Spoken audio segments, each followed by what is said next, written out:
চন্দ্ৰপ্ৰকাশৰ বিপণীত আছোঁ অসম প্ৰকাশন গ্ৰন্থমেলা আৰু চন্দ্ৰপ্ৰকাশ মানে জানে শ্ৰেষ্ঠ গ্ৰন্থৰ সমাহাৰ যিবোৰ গ্ৰন্থ আপুনি পঢ়া উচিত যিবোৰ গ্ৰন্থ সদায় পুৰস্কাৰৰ তালিকাত শীৰ্ষত থাকে কেইবাখনো গ্ৰন্থ ইতিমধ্যে তেওঁলোকৰ সাহিত্য বঁটাও লাভ কৰিছে আৰু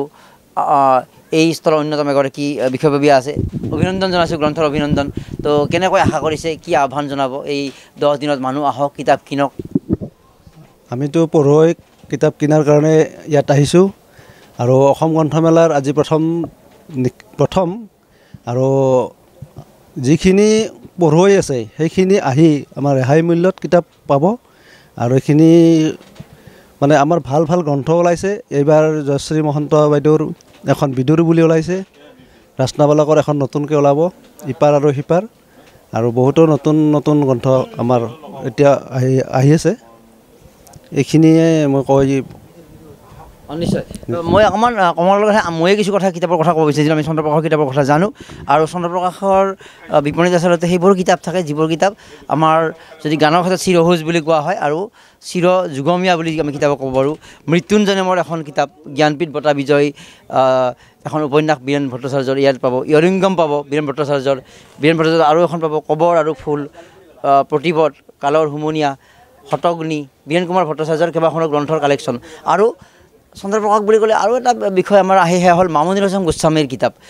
2খন প্ৰকাশন প্ৰতিষ্ঠানে কিতাপ উলিয়াইছে কিন্তু আটাইতকৈ যদি বেছি সংখ্যক কিতাপ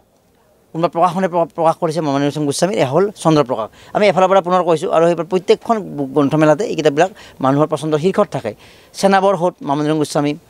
ছিন্নমস্তাৰ মানুহটো এখন জনপ্ৰিয় এখন গ্ৰন্থ তেয়াজালে ধূলি দিয়ে ধুকৰিত পৃষ্ঠা মামণি ৰয়ছম গোস্বামী আধা লেখা দস্তাবেজ মানুহৰ মুখত থকা এটা নাম এইখন কিতাপ বিক্ৰী হয় হৃদয় নদীৰ নাম চন্দ্ৰপ্ৰকাশত পাব নীলকণ্ঠী ব্ৰজ এক্সক্লুচিভ কালেকশ্যন বৃত্তৰ পৰিধি ভাঙি মামণি ৰয়ছম গোস্বামী আৰু এইখন কিতাপৰ নাম নুশুনা মানুহ হয়তো কম ওলাব হ'ল দঁতাল হাতীৰ উৱে খোৱা হাওদা তাৰপিছত আমি জয়শ্ৰী গোস্বামী মহন্তৰ কেইবাখনো কিতাপ চাণক্য এসময়ত 2019 চনত সাহিত্য অকাডেমি বঁটা লাভ কৰিছে এই কিতাপখনে আৰু পৰৱৰ্তী সময়ছোৱাতো ৰাইজৰ মাজলৈ আহিছে শেহতীয়াকৈ ইতিমধ্যে ক'লে চন্দ্ৰপ্ৰকাশৰ বিষয়ববীয়াই যে বিদুৰ নামৰ এখন কিতাপ শেহতীয়াকৈ প্ৰকাশ পাইছে আৰু এই কিতাপখনৰ জয়শ্ৰী গোস্বামী মহন্তৰ কিতাপখনৰ মূল্য তেওঁলোকৰ নিৰ্ধাৰণ কৰিছে 260 টকা মাত্ৰ আৰু চন্দ্ৰপ্ৰকাশৰ কিতাপৰ শেহতীয়া তেওঁলোকৰ যিখিনি প্ৰিণ্টিং ব্যৱস্থা অতি উন্নত কাৰণ কিতাপ এখন লোৱাৰ লগে লগে তাক পঢ়িবলৈ ভাল লাগিব তেতিয়াহে পাঠক আকৰ্ষিত হ'ব সীতা আৰু সুপৰ্ণখা আৰু ইয়াৰ মাজতে আমাৰ নিজৰো কিতাপ ইয়াতে আছে আৰু চন্দ্ৰপ্ৰকাশৰ আমিও ব্যক্তিগতভাৱে ঋণী যে আমাৰ কেইবাখনো গ্ৰন্থ তেওঁলোকে প্ৰকাশ কৰিছে আৰু এই মূৰত মোৰো ভাল লাগিছে যে বহুদিনৰ মূৰত তেওঁলোকৰ বিপণীতহে মোৰ কিতাপ এখন দেখা পালোঁ ভূপেন্দ্ৰ চালাম driver traffic point Zubeen Garg ইত্যাদি আৰু এই কিতাপখন আমি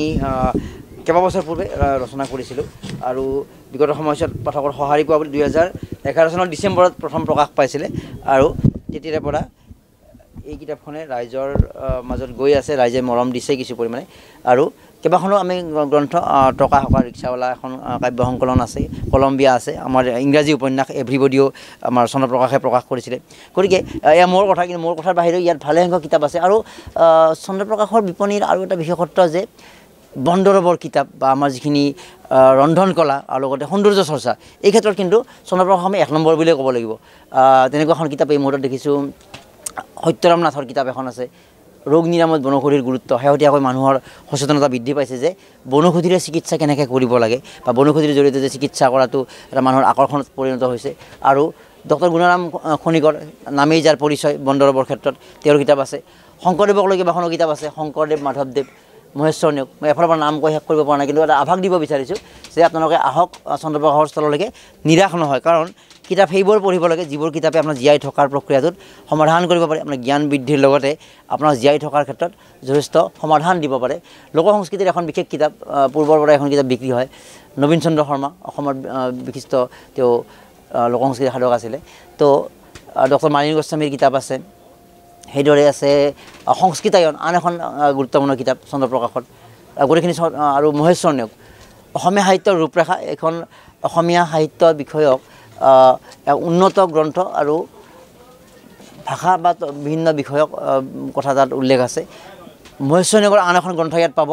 গুৰুচৰিত কথা বিশাল এখন কিতাপ আৰু এই কিতাপখনেও বিশেষকৈ আমাৰ বুদ্ধিজীৱী বা গৱেষকসকলৰ কাৰণে সদায় এই কিতাপখন এখন হাতপুথিৰ নিচিনা নাটকৰ কিতাপ আছে উপন্যাসকলৈ বিভিন্ন কিতাপ আছে আৰু এইফালেও আমি 2-এখন কিতাপ আৰু দেখাই দিব পাৰোঁ। আমাৰ পাটকাৰ ইপাৰে মৌৰেক এইখন কিতাপে সাহিত্য অকাডেমি বঁটা লাভ কৰিছে, চন্দনা গোস্বামীৰ এইখন কিতাপ আছে। আৰু কয়ুম আছে চন্দনা গোস্বামীৰ, পূৰ্বৰ বিক্ৰী হৈ আছে। আৰু মন্দিৰকৰ্ণ ভট্টাচাৰ্যৰ কেইবাখনো কিতাপ এই বিপণীত লাভ কৰিব। তেন্তে আহক, ইমানখিনি নাম ক'লোঁ আৰু বহুত নাম ক'ব লগা আৰু বিশেষকৈ আৰু এটা নাম হয়তো আপোনাৰ সদায় পৰিচিত,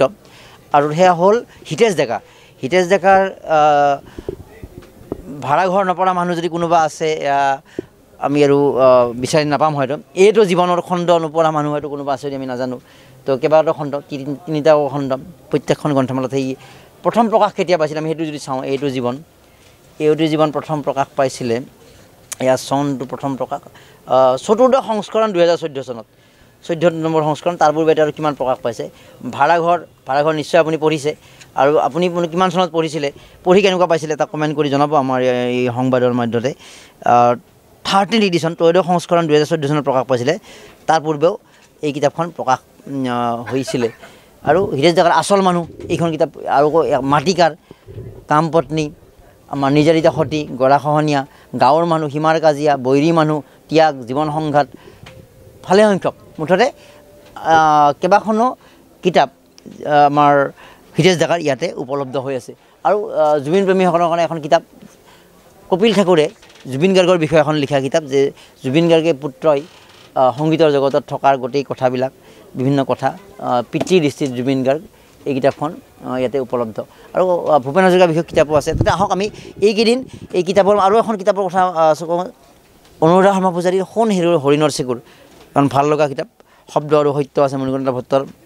ভালেসংখ্যক কিতাপ আছে। আহক তেনেহ'লে গ্ৰন্থৰ বতৰত চন্দ্ৰ প্ৰকাশৰ বিপণীলৈকে আহি এই উন্নত মানৰ এই কিতাপসমূহ আপোনালোকে সংগ্ৰহ কৰক, নিজৰ কৰি লওক, আৰু সেই কিতাপত থকা কথাবিলাক আপোনাৰ জীৱনত প্ৰয়োগ কৰাৰ চেষ্টা কৰক। অসম প্ৰকাশন পৰিষদৰ গ্ৰন্থমেলাৰ চন্দ্ৰ প্ৰকাশৰ বিপণীৰ পৰা ৰাজকমলৰ সৈতে মৰম কুমাৰ, ডেম'ক্ৰেচি লাইভ।